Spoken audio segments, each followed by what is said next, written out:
سلام رفقا، حالتون چطوره؟ خیلی خوش اومدید به کانال داشتون پوریاویز. اول از همه سال نوتون مبارک. ایشالله که امسال بتونید با تلاش به همه اهداف و خواستهاتون برسید. اگه تازه عضو کانال شدید، من پوریا هستم و تو این کانال واسهتون بهترین و خفن‌ترین ویدیوهای یوتیوب انگلیسی رو با دوبله فارسی میذارم. در حال حاضرم داریم بهترین ویدیوهای مستر بیست رو دوبله میکنیم. پس بدون معطلی بریم سراغ ویدیوی امروز که اسمش هست با ترس روبروشو تا $500,000 ببرید. این ویدیو پارت 2 یه ویدیوی دیگه است بچه‌ها. من پارت 1 رو یه جایی یا این بالا یا این بالا میذارم. اگه پارت 1 رو ندیدید اول برید اونو ببینید و بعد بیاید سراغ این ویدیو. دوست من مک قراره ترسناکترین لحظه زندگیشو تجربه کنه. از همین الان گفته باشم از هیچی نمیترسم. فهمیدی؟ ببین عمرم بترسونی. مهرمومش کنید. واسه شروع باید در حالی که 1000 تا عنکبوت رو بدنت 10 دقیقه دووم بیاد. عنکبوتا رو بریزید روش. زمانم از الان شروع شد. دلیل اینکه داریم این کارو میکنیم اینه که مک به من گفت هر کاری هم کنم نمیتونم بترسونمش. حالا ترسیدی یا نه؟ یه تکونایی خوردم. یه تکونه یاره. تازه این فقط یکی از ترساییه که تو این ویدیو باهاشون روبرو میشه. یا خدا. و اگه بتونه همه ی ترسا رو با موفقیت شکست بده، برنده $800,000 میشه. نمیخوام شاخان کنم. خدایی خیلی حس بدی داره. 3 2 1. خیلی خوب آزادش کنید. هورا. تبریک میگم، از پس اولین چالش بر اومدی. ایوان. اگه مک بخواد اون جایزه $800,000 رو به جیب بزنه، باید با همه این ترسا روبرو بشه. میدونم جایی رو نمیبینی مک، ولی به هم اعتماد کن. بیا اینجا ببرمون بالا. چرا نشستی؟ ببینم قضیه چیه. من بلند شو نه ترس، چیزی نیست. جا تمنه. بلند شو. اشکال نداره، بچسب به من. چه رومانتیک. خدا رحم کنه. خیلی خوب مک، میتونی چشمندتو برداری. به چالش دوم خوش اومدی. ترس بعدی ترس از ارتفاعه. میری رو اون تخته وای میسی و این محافظ رو جدا میکنی تا به هیچی وصل نباشی.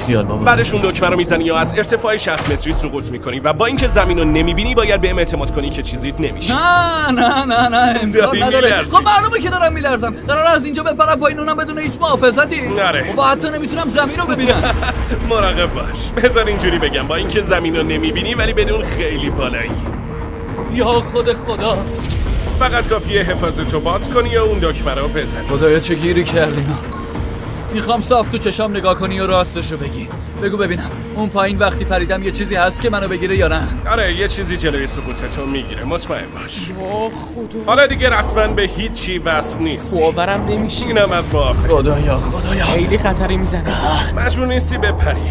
میتونی راحت بی خیال شی و فقط قبول کنی که ترسیدی یا خاک تو سرت. بی خیال بابا. وای پسر. به نظر میاد واقعا ترسیدی. خدا رحم کنه. 5 4 3 2 1. خدا پشت و پناهت. رخصت پهلوان. 0. به چخ رفت.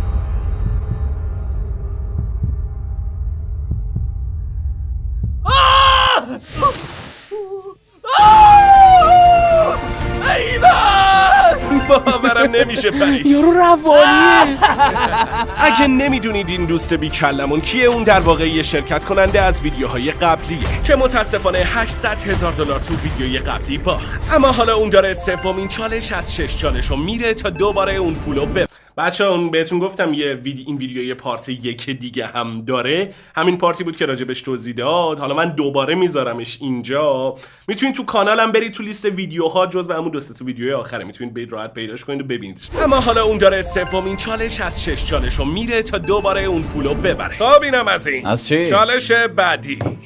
خب قضیه چیه؟ نکنه تو این قراضه 800,000 تا رو قایم کردی؟ همونطور که میبینی سر ماشین به سمت دریاچه است. خب حدس میزنم که ازم میخوای این ماشین رو صاف برونم تو دریاچه ها؟ نه، اونجوری خطرناکه. همونطور که میبینی این ماشین اصلا پدال گاز نداره که بخوای برونیش تو دریاچه. آره بابا راست میگه. خودم مگه اصلا برای چی باید بخوایم این ماشین رو مستقیم برونیم تو دریاچه؟ واسه همین ما پرتش میکنیم تو دریاچه. جرثقیلو بیارید.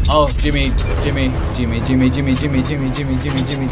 ای بابا انگار واقعا جدیه. خیلی خوب.